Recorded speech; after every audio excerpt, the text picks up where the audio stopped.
Dans les ombres de Salem, là où les histoires de sorcellerie et de mystère s'entrelacent, se cache une vérité beaucoup plus sinistre. Les archives récemment découvertes, jaunies par le temps, révèlent l'existence d'un couvent catholique dont la façade religieuse a dissimulé pendant des décennies un réseau ténébreux de trafic humain. Entre 1870 et 1890, alors que les cloches de la paroisse résonnaient à travers les murs de pierre calcaire, il y avait un secret inédit. Plusieurs nonnes et orphelins confiés à cette institution disparaissaient mystérieusement, leurs cris se perdant dans le silence complice d'une communauté aveugle. Les premiers témoignages évoquent un comportement étrange chez les sœurs, des rituels chuchotés lors des vêpres et une ombre grandissant sur le couvent où s'épanouissait la mélancolie et l'hystérie. En fouillant dans les registres poussiéreux, les enquêteurs ont découvert des indices troublants. Des lettres échangées entre la mère supérieure corrompue et des autorités locales, promettant protection en échange de silence. Dans un témoignage captivant, un ancien novice évoque des pratiques médicales atroces, des expériences menées sans éthique sur des enfants vulnérables, soulevant des questions alarmantes sur la moralité de ceux qui étaient censés être leurs protecteurs. Alors que la conspiration s'épaissit, découvrant l'implication de médecins complices et d'éducateurs, la communauté de Salem, piégée par la confiance, doit maintenant affronter l'horreur de cette réalité troublante. Mais ce n'est qu'au cœur d'un trouvaille archéologique récent que la situation se dégrade encore plus. Des fosses communes potentielles, témoins muets des atrocités perpétrées, implorent la vérité, une vérité qui pourrait bien secouer les fondements de l'Église elle-même. Préparez-vous à plonger dans les ténèbres de l'histoire, alors que nous découvrons l'horrible destin des sœurs Bougie, retrouvées liguées ensemble dans la cire, et explorer les ramifications d'une tragédie qui dépasse l'imagination. La découverte des fosses communes jetait une ombre encore plus sombre sur l'histoire du couvent. Mais cela n'était que le début. Alors que les membres de la communauté de Salem se rassemblaient pour discuter de ces révélations inquiétantes. Un homme, le visage blême, émergea de l'ombre. C'était Jacques, un ancien jardinier du couvent, connu pour son regard de faucon. Il avait toujours été un peu à l'écart, un déclassé qui parlait peu. Mais aujourd'hui, ses mains tremblaient, trahissant la tempête qui faisait rage en lui. « Vous ne savez pas tout ce qui s'est passé ici, » murmura-t-il, la voix rauque. Ses yeux cherchaient du soutien, mais il rencontrait des visages qui tournaient à l'angoisse. Les murmures croissants dans la foule trahissaient la peur. Les gens s'échappaient de la réalité, espérant que tout cela n'était qu'une légende urbaine. Mais le temps ne se doutait pas de cela. Il se fraya un chemin à travers la foule, jusqu'à un petit groupe d'enquêteurs, émettant un son à la fois de supplication et d'urgence. Il tira d'une sacoche un vieux document, jauni, à l'encre presque effacée. « Regardez » commença-t-il, avant de s'arrêter, une respiration ardente dans la poitrine. Le document révélait des correspondances entre la mère supérieure et d'autres couvents à travers le pays. Des échanges qui dépeignaient un réseau bien au-delà de Salem. « C'est un commerce d'âmes », articula-t-il enfin, sa voix se brisant presque. Ils envoyaient des enfants, des orphelins, à d'autres institutions où ils disparaissaient. Le mot « disparaître » était comme un cri dans l'air humide. Une muraille collective de déséquilibre se dressait devant eux. Les enquêteurs prirent des notes. Les tensions entre leurs sourcils se creusaient. L'idée qu'une telle horreur avait prospéré sous leur nez éveillait en eux une colère sourde. Ils avaient déjà vu l'impact de l'inaction, alors des questions fusaient. Mais rien ne pouvait préparer la communauté à l'onde de choc suivante. Jacques, visiblement accablé, raconta des rituels entremêlés à ce commerce illégal. La mère supérieure, avec ses sœurs, avait des nuits où les enfants discutaient des histoires à voix basse, souvent teintées de terreur. Elles utilisaient des mots d'incantation, dit-il, son visage blanchissant à chaque syllabe. Je les ai entendus appeler des forces. Je pensais que c'était juste leur folie, mais maintenant, je sais. Un silence lourd s'installa. Les gens autour écoutaient, horrifiés, leur cœur battant dans une mélodie de peur. Les cris de ces orphelins, perdus au milieu de la mélancolie, revivaient comme une symphonie lugubre dans l'esprit de tous. La corporation religieuse, censée être un sanctuaire, était devenue un piège. Les autorités, en vérifiant les traces de ce réseau, commencèrent à entrevoir des noms connus, des médecins en vue dans la ville. Tous, pris dans la toile. La municipalité, les politiques, tout le monde savait. C'était le silence connivant, le secret partagé. Les rumeurs de pots de vin, de plaisanteries sombres entre ces bienfaiteurs, dévoilaient les entrailles d'un cauchemar plus large. Cependant, la révélation la plus choquante survint alors que Jacques sortit une autre enveloppe. Il y a eu d'autres découvertes. Il plongea sa main dans sa poche et en tira une photo, légèrement cornée. Il la tendit aux enquêteurs. Leurs yeux naviguèrent sur l'image. Un groupe de femmes, d'enfants, mais au centre, la mère supérieure, apparemment souriante, entourée de visages déformés par la douleur. Des visages connus. Les enfants, des disparitions. Le choc parcourut la pièce comme une vague de froid. Les murmures s'intensifièrent et chaque regard échangé était chargé de questions. Qui avait pris ces photos? Qu'est-ce que cela voulait dire? Il y a d'autres enregistrements.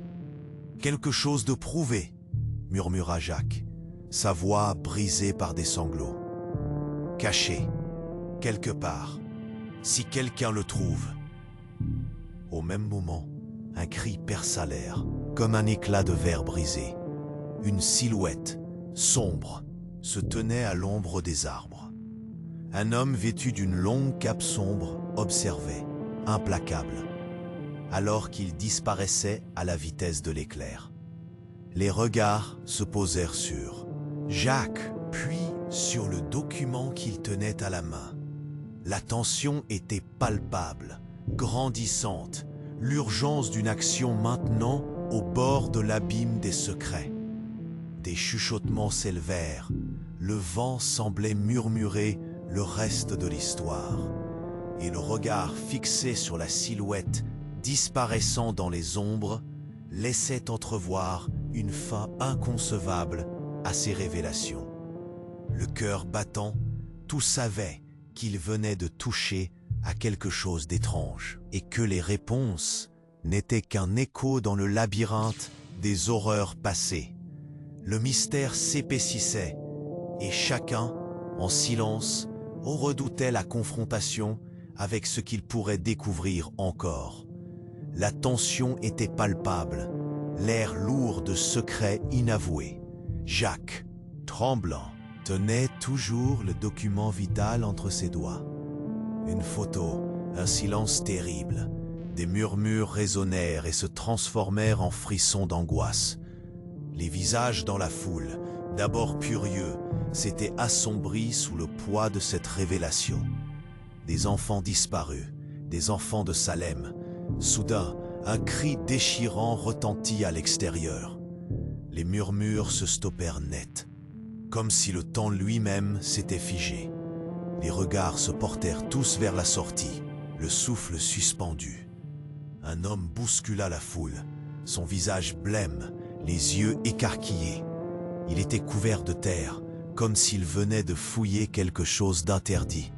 Ils sont là. Je les ai vus, balbutia-t-il, la voix hachée par la peur. Avant que quiconque puisse répondre, il tira un morceau de papier de sa poche. « Regardez ça !» cria-t-il. Toute la communauté se précipita pour voir. Le document semblait ancien, à l'encre jaunie. Mais ce que l'on pouvait en déchiffrer était angoissant. C'était une lettre de la mère supérieure à un autre couvent, mentionnant des enfants spéciaux envoyés pour des soins avancés. La phrase la plus glaçante disait « Nous avons besoin de garantir leur silence ». Les hommes et femmes autour de lui reculèrent, horrifiés. Des murmures tourbillonnèrent, réveillant. Un écho d'une horreur bien ancrée dans l'histoire de Salem, inaccessible mais bien réelle. Ces enfants disparus n'étaient pas simplement des orphelins. Leurs visages, leurs âmes avaient été troqués pour l'obscurité, dans une danse sinistre orchestrée par ceux qui prétendaient protéger. Jacques se tourna vers le nouveau venu, le visage blême. « Qu'as-tu vu? Quelque chose d'autre » L'homme tremblant désigna la forêt qui bordait le couvent. « J'ai besoin de vous en arrière du couvent. J'ai vu des lumières, des ombres, des silhouettes. » Les mots vibrants de panique se mêlaient à l'étonnement des autres. Une fête à minuit, au milieu des arbres, une convocation à envers des feux que tous avaient ignorés. Des voix s'élevèrent dans la foule, mélange d'anxiété et de curiosité. « Nous devons y aller », proposa une femme, l'angoisse rendue palpable dans ses yeux. « Nous devons savoir. » Alors qu'ils avançaient, l'atmosphère se faisait de plus en plus oppressante. Les murs de pierre calcaire du couvent semblaient se refermer autour d'eux. La brume montait doucement, enveloppant leurs pieds dans une étreinte glaciale. Jacques et l'homme nerveux prenaient les devants. Ils n'avaient pas le choix. Ils devaient aller là où la lumière brillait, mais d'une manière troublante. Arrivés derrière le couvent, ils virent des torches crépitantes éclairaient un cercle dans la terre. La scène aurait pu sembler banale, mais quelque chose d'étrange pulsait dans l'air. Au centre, plusieurs silhouettes se tenaient debout. Des femmes aux robes sombres, tandis que d'autres enfants au visage fantomatique, apparemment résignés, s'étaient regroupés autour d'eux. Des chants résonnaient, des mots entrelacés de murmures qui paraissaient étrangers, presque solennels. « Non, non, ils ne doivent pas voir », s'écria l'un des compagnons de Jacques, cherchant à reculer. Mais déjà le cercle s'animait. L'intérieur du cercle vibrait d'une énergie palpable, pleine de promesses obscures. Un effroi incontrôlé s'empara de Jacques lorsque la mère supérieure, l'ombre, de son ancien pouvoir, apparut au centre de la scène. Elle salua les autres, une lueur brûlante dans ses yeux, trahissant sa joie sinistre. « Mes chères sœurs, ce soir nous élèverons ces esprits. Nous devons nous assurer que la vérité du passé ne puisse jamais nous atteindre. » Les murmures devenaient des incantations, une ritualisation inquiétante. Les enfants, leur visage étrangement serein et vide, semblaient captifs de ce moment. Jacques comprit alors ce qu'il s'était passé, ce qui se tramait là. Pas seulement un commerce d'âmes, non, une manipulation profonde, une exploitation de jeunes esprits pour des rituels obscurs. La tension, maintenant tangible, formait une pression. Dans la poitrine de tous, Jacques tenta de faire part de ce qu'il voyait à ceux qui l'entouraient. Mais à cet instant, un cri perça l'air. Une silhouette émergea des buissons, courant à tordre à travers le cercle. C'était une autre enfant, l'un des disparus. Ses yeux étaient pleins de terreur. « Ils m'ont » cria-t-elle. mais les derniers mots furent étouffés par la main d'une sœur qui se jeta sur elle. L'électricité dans l'air créait une cacophonie de sentiments. Des visages se crispaient, d'autres se détournaient du mal qui se déroulait devant eux. Les larmes aux yeux, Jacques se raidit. L'enfant était de retour, mais sa présence ne serait pas accueillie comme un salut, mais comme une menace. Puis ce fut le chaos. Les flammes des torches vacillèrent, le vent hurla, et la nuit se voila de cris désespérés. Les hommes et femmes du village, qui avaient cru assister simplement à une réunion de vérification, se retrouvèrent plongés dans quelque chose de beaucoup plus terrible. Les regards de Jacques se fixèrent à nouveau sur la mer supérieure, son sourire troublant. Tandis que la réalité de leur désastre s'installait, écrasante, le réel commençait à se fissurer. Il y avait bien plus que ce qu'ils avaient dans l'ombre. Avant qu'ils ne puissent en dire davantage, une détonation retentit, troublant le cœur de chacun. Une effraction violente dans l'air déjà chargé d'angoisse. Ce n'étaient pas simplement les enfants qui avaient besoin de protection. La vérité, sournoise et corrosive, revenait les hanter. Le regard de Jacques se porta à la silhouette qui avait crié. Ces mots s'éteignirent dans l'écho de l'inconnu. Qu'est-ce qui se cachait réellement dans ces ombres profondes? Le chaos s'était installé. Des cris de terreur résonnaient à travers les arbres. Jacques, paralysé par l'horreur, regardait la scène se dérouler devant lui. La silhouette de l'enfant, espoir fugace, était maintenant prise au piège. La mère supérieure, avec sa poigne inébranlable, la tirait vers le cercle. Les chants se mêlaient aux hurlements tandis que la tension montait encore d'un cran. « Non, laissez-la tranquille !» cria Jacques, se frayant un chemin à travers la foule. Mais les autres étaient figés, comme hypnotisés par le spectacle macabre. Les lumières scintillantes des torches dansaient, projetant des ombres danseuses que l'on aurait crues vivantes. Des visages blêmes, des yeux écarquillés. L'angoisse les engourdissait, les empêchant d'agir. Jacques observa la petite fille. Son visage marqué de poussière, les larmes ruisselant sur ses joues. Comment avait-on pu en arriver là?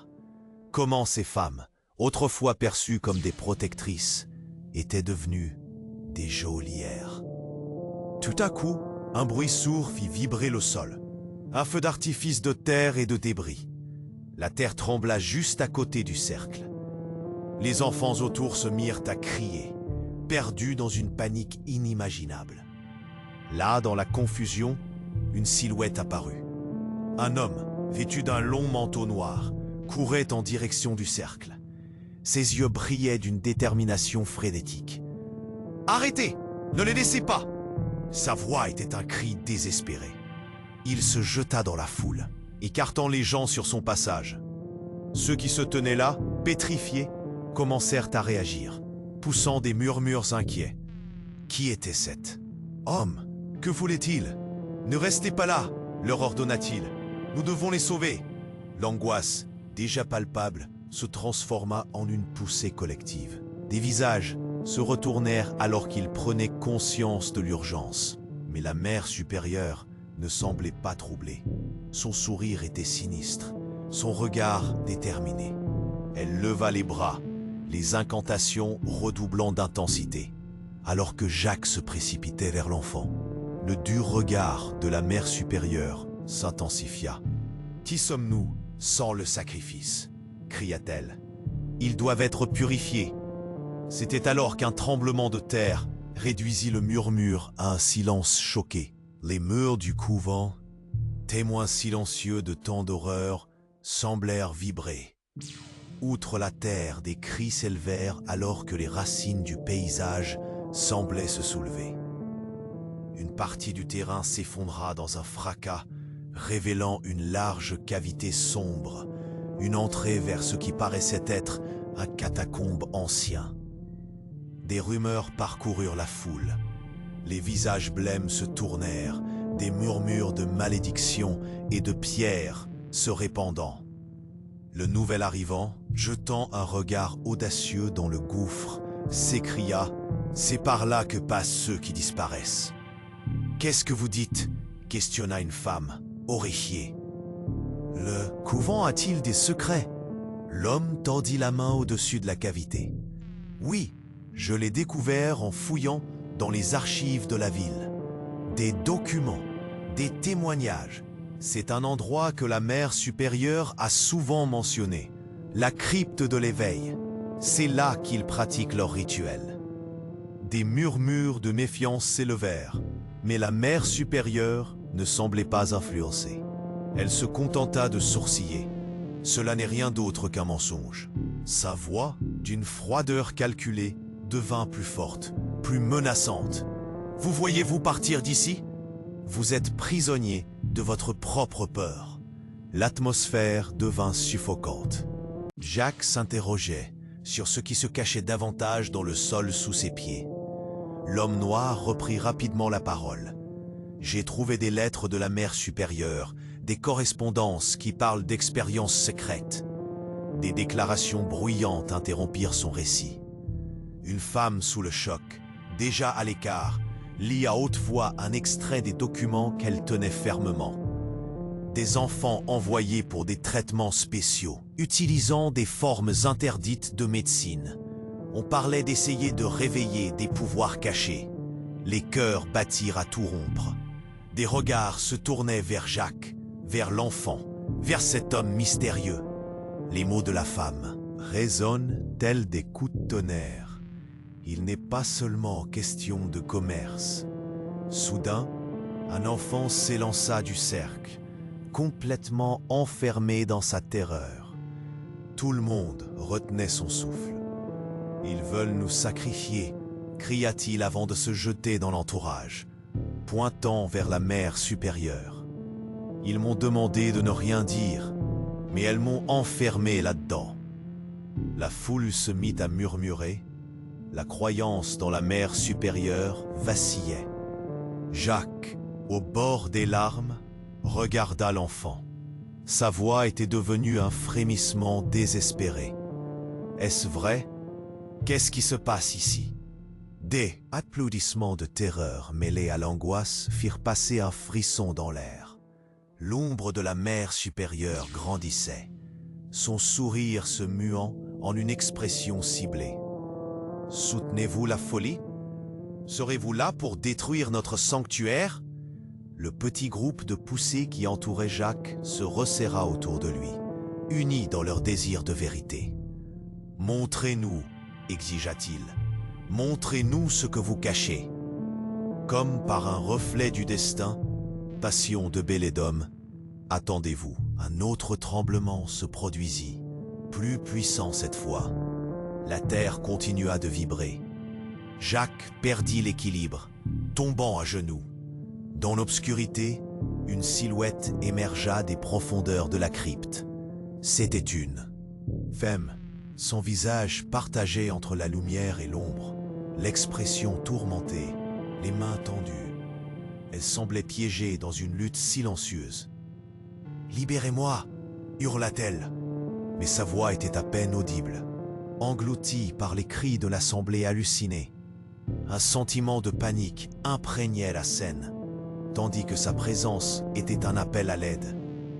Des membres du groupe se regardèrent, la peur et le doute se mêlant sur leurs visages. Qui était-elle? Pourquoi était-elle ici? Alors que le tumulte grandissait, une détonation, suivie du bruit fracassant des murs vieux de plusieurs siècles, retentit. Le sol sous les pieds de la foule se fissura. Jacques, avec sa main tremblante, pointa vers le gouffre. « On doit comprendre, c'est plus gros que nous. » Mais à cet instant, tout s'effondra. Un cri d'angoisse s'éleva dans l'air. La silhouette dansait et le sol se creusa, attirant comme un puits les cris, les peurs, la vérité enfouie. Jacques eut juste le temps de voir la mère supérieure plonger vers la crypte, son sourire déformé par l'ombre des secrets enfin dévoilés. Les cris de l'enfant, poussés à l'extrême, se mêlèrent aux allégations murmurées, tandis que la lumière vacillait, se dérobant comme les âmes qu'elle avait capturées. Dans ce moment suspendu, la frontière entre. Le sacré et le profane s'estompa, laissant Jacques les mains moites et le cœur battant face à l'abîme de l'inimaginable.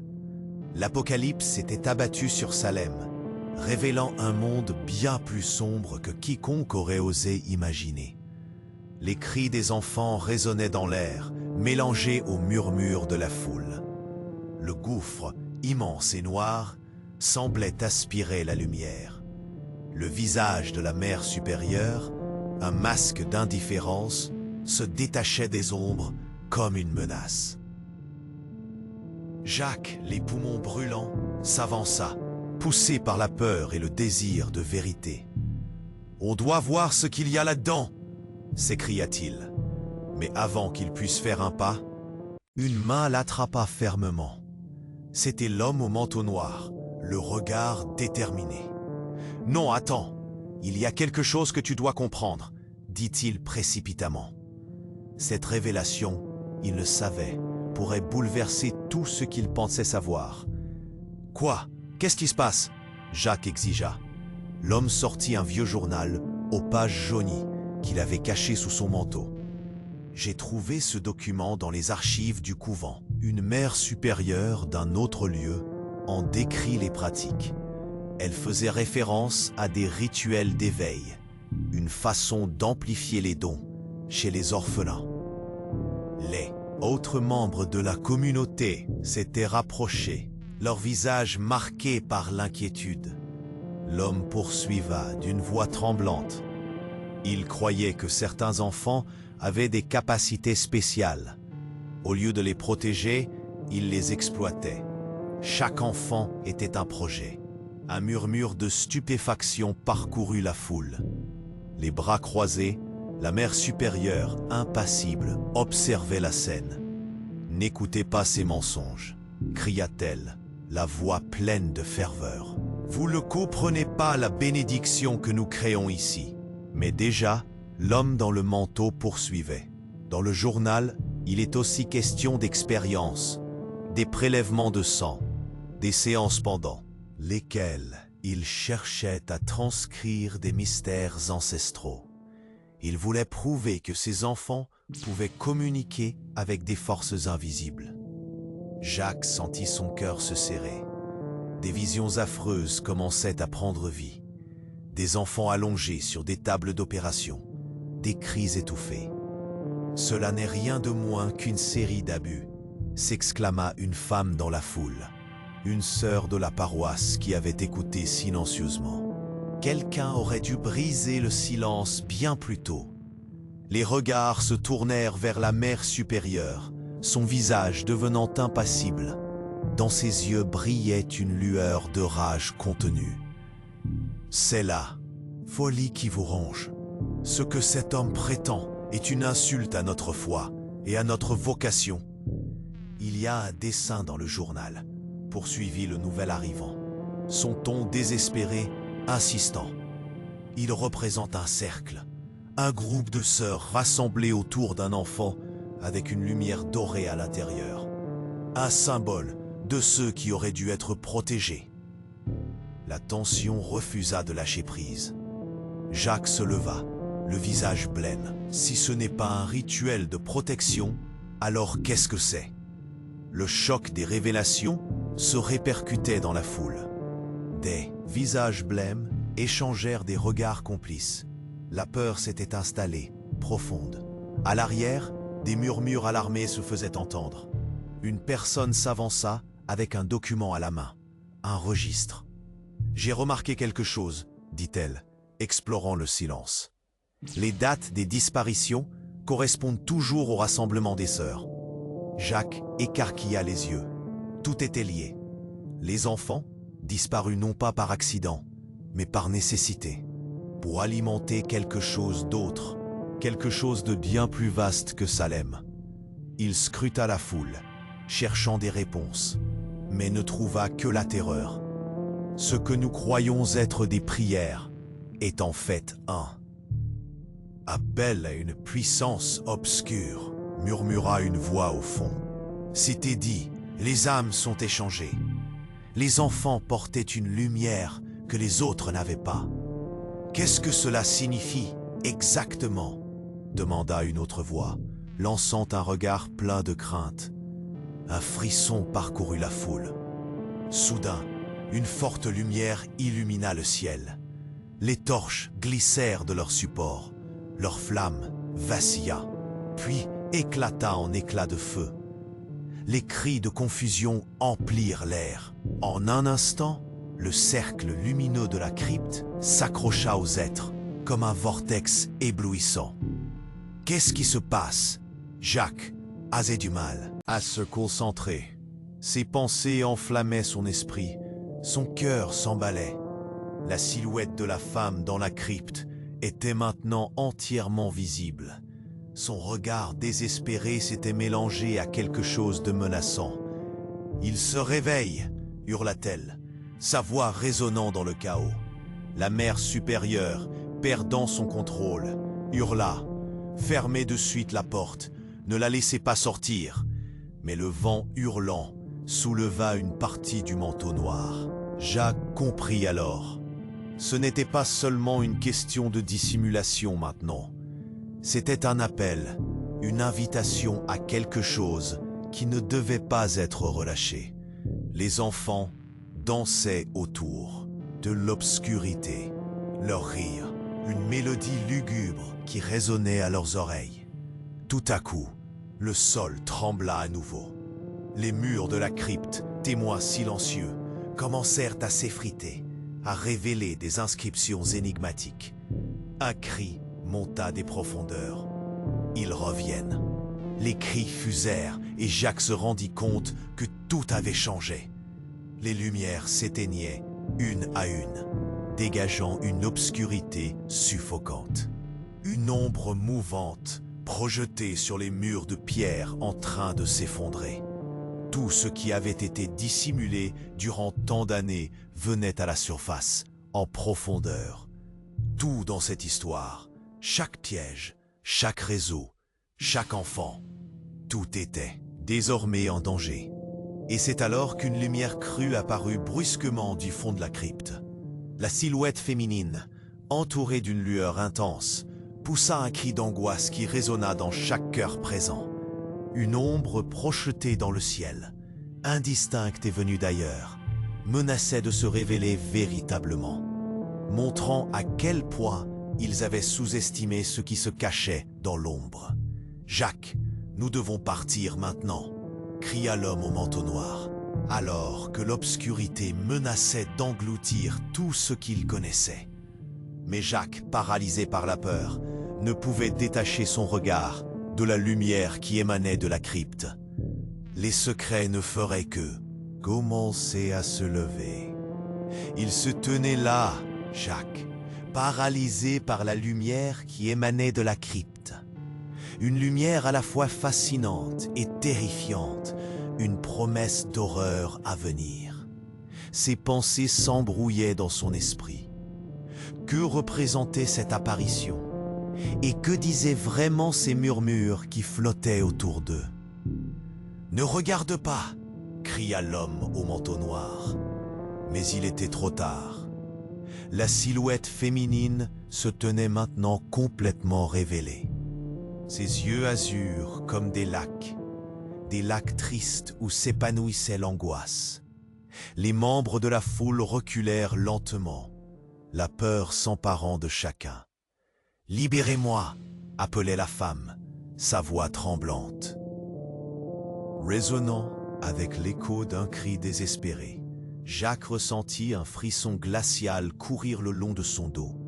Elle se débattait, mais des chaînes, invisibles, l'ancreraient à cet endroit maudit.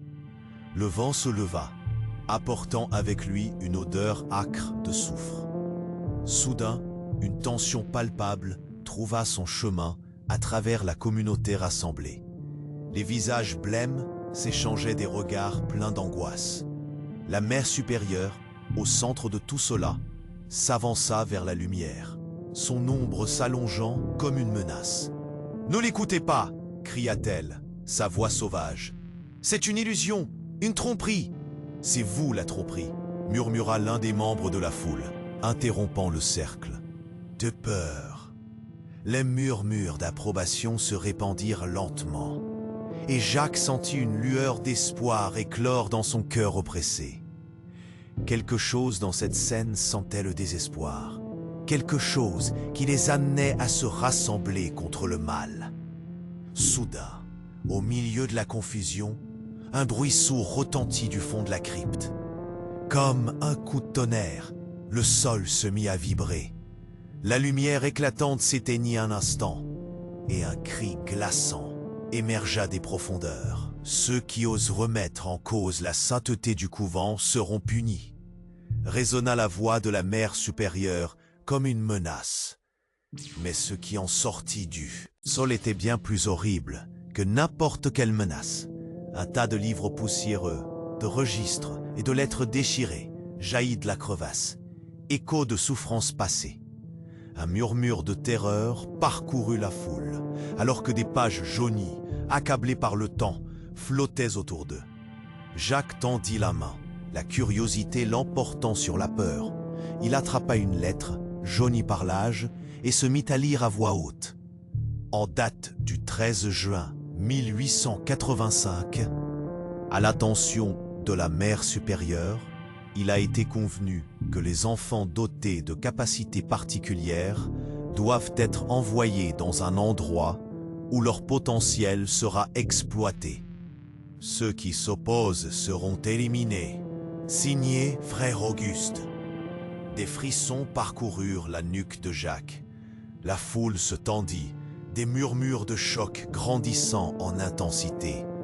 Ces mots, écrits il y a des décennies, offraient une perspective terrifiante sur l'existence secrète du couvent.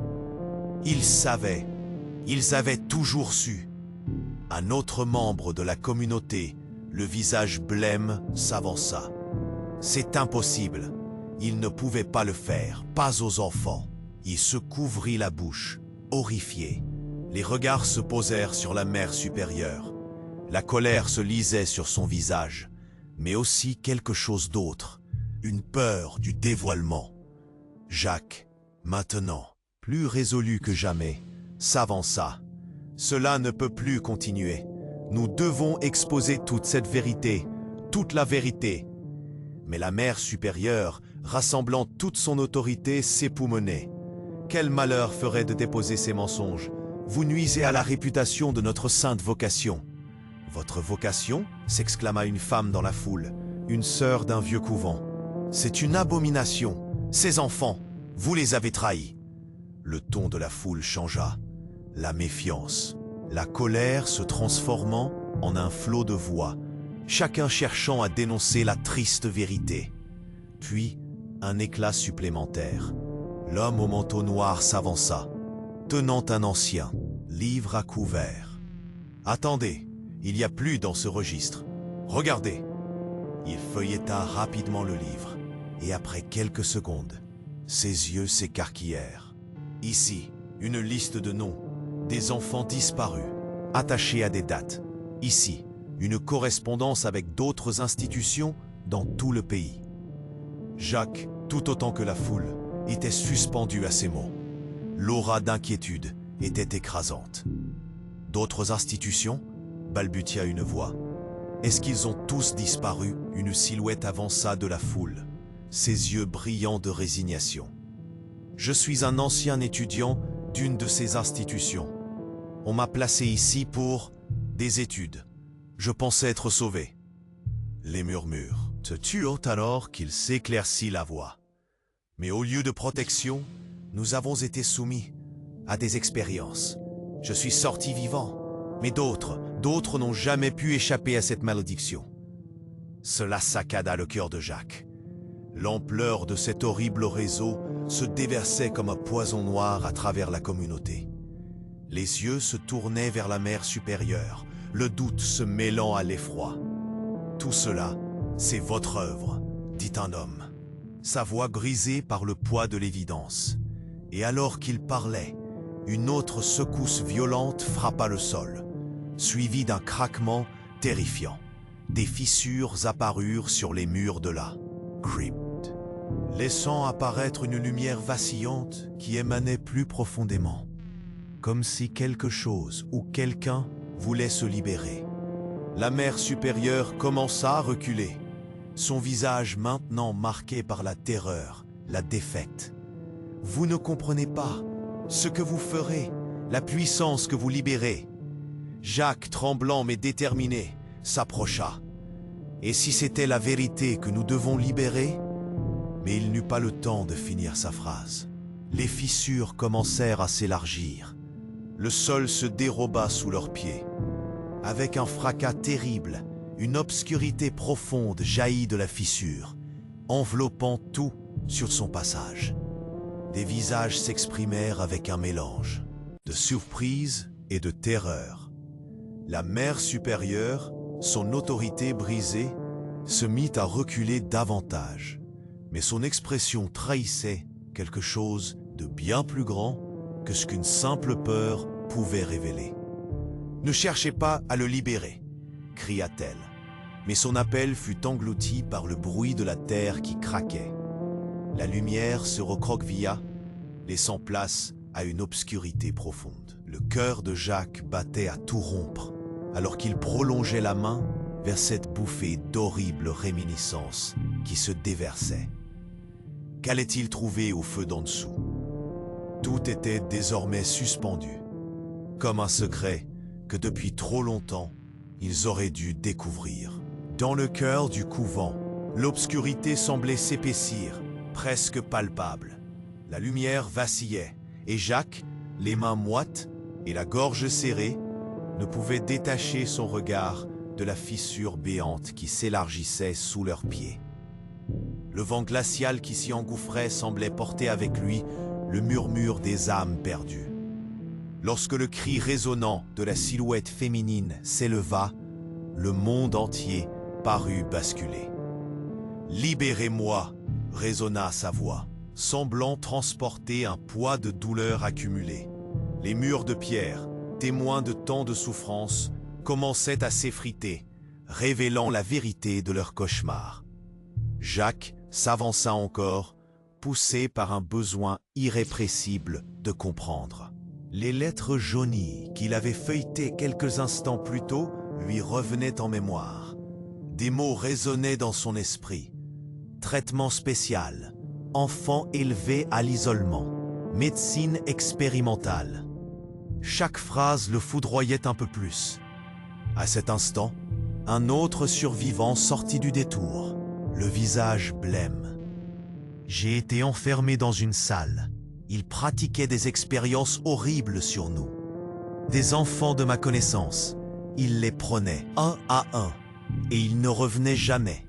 Ses yeux, battus par la mélancolie, avaient perdu leur éclat. Il regarda Jacques, ses mains tremblantes au creux de sa poitrine. « Écoutez, il y a un document. Une lettre de la mère supérieure à un docteur de la ville. Elle parle d'éliminer toute opposition. » Le cœur de Jacques se serra. Ce document, ce témoignage, pouvait servir de preuve. La communauté avait besoin de savoir. Il s'approcha de l'homme, attentif, désireux d'en savoir plus. Où se trouve ce document? Dans la voûte, derrière la bibliothèque du couvent. Elle est scellée, mais je sais où se trouve la clé, répondit-il, la voix tremblante, chargée d'une énergie nouvelle. Le regard déterminé, Jacques fit signe à l'homme au manteau noir. « Allons-y, nous devons découvrir ce qu'ils ont caché. » Ils se frayèrent un chemin, la foule hésitante se divisant pour leur laisser passage. Des murmures, des échanges d'angoisse s'élevaient dans l'air. Les mères et le son qu'ils avaient confondus avec la bonté de l'Église culminaient en réalité dans un abîme d'oppression. Leurs spectateurs, au visage empreint d'un mélange de peur et de colère, suivaient le trio, conscients réalisant que la douleur restait chocolatée d'un secret encombrant. Dès qu'ils atteignirent la bibliothèque, une odeur de poussière flottait. Les rayonnages, pleins de livres anciens, semblaient pleurer d'être oubliés. Jacques s'accroupit, cherchant le bon endroit. « Où se trouve la clé ?» demanda-t-il, le cœur battant à tout rompre. « Elle est cachée sous le tapis. Cherchons parmi les registres, » proposa Jacques, éperdu. Chaque instant passé dans cette pièce était comme une poignée de secondes volées à leur destin. Ils choisirent chacun un volume. Les voix tremblantes d'enfants, des pleurs, des murmures. Les enterrent. Puis, soudainement, une page s'ouvrit. Les yeux de Jacques s'écarquillèrent. Une liste de noms, leurs origines, des localisations d'enfants disparus. Dans la marge, une annotation. Pour le traitement, silence garanti. Le silence s'installa lourdement autour d'eux, alors qu'ils réalisaient le sens horrible des mots. Leurs esprits tourbillonnaient désespérément. Cela n'était pas seulement un coupable, mais toute une institution. Les sœurs, guidées par la mère supérieure, avaient mis en place un système où la vie était échangée contre une illusion de sainteté. « Nous devons sortir », avertit l'homme au manteau noir, le visage marqué par la révolte. Les autorités doivent savoir ce qui se passe ici, mais avant qu'ils ne puissent réagir, un bruit de pas se fit entendre. La mère supérieure, son visage était un mélange d'angoisse et de rage, et elle se tenait là, telle une ombre menaçante. « Vous ne comprenez pas » hurla-t-elle. « Ce qui s'est passé ici est une nécessaire purification. » Seule la peur pouvait émerger le plus bas, alors que les murs du couvent commençaient à vibrer. Elle devait bouger. Tout cela ne pouvait pas rester secret. L'atmosphère se chargeait, une confrontation inévitable se dessinait. À cet instant, un cri s'éleva. C'était l'enfant qui avait couru au milieu des cris. Elle s'était glissée derrière la mère supérieure. « Laissez-les, ils disent la vérité !» hurla-t-elle, sa voix perçante comme une cloche résonnant dans la nuit. Le visage de la mère supérieure se décomposa. Jacques en profita, attrapant le bras de la jeune fille. « Viens, on doit sortir ici !» Mais la mère supérieure ne céda pas. Elle ferma les plaques d'un des registres, révélant une autre cavité. Les regards s'accrochèrent à la silhouette émergente de ce qui se cachait ici. Un ancien grimoire, aux pages couvertes d'inscriptions étranges. « Non !» cria Jacques, horrifié. « N'ouvrez pas ça !» Mais cela fut trop tard. L'homme au manteau noir, en proie à une curiosité morbide, bascula le volume. Des mots de pouvoir vibrant sous leurs yeux. Une lumière dansante jaillit, illuminant le regard terrorisé des enfants. Les conformités se fissurèrent encore. Un autre monde latent s'éveillait. Les pleurs des âmes perdues les enveloppaient, comme un nuage sombre dans une danse lugubre. Le désespoir s'empara de l'assemblée. Jacques, haletant, comprit qu'ils avaient dépassé un point de non-retour. Les ombres se mouvaient, menaçantes, et les murmures croissants devenaient clairs. Des parents disparus, retrouvés dans une folie sans nom. « Il faut partir, il faut. »« Fuir » implora Jacques, prenant l'enfant dans ses bras. Mais la mère supérieure, face à la lumière intense libérée par le grimoire, s'élança, un cri déchirant s'échappant de sa gorge. « Vous ne pouvez pas fuir la vérité. Elle est déjà là, » cria-t-elle, et la terreur se déversa sur tous. Les cris s'élevaient autour d'eux comme un concert d'horreur sans fin. Les murs vibraient, le couvent était sur le point de s'effondrer.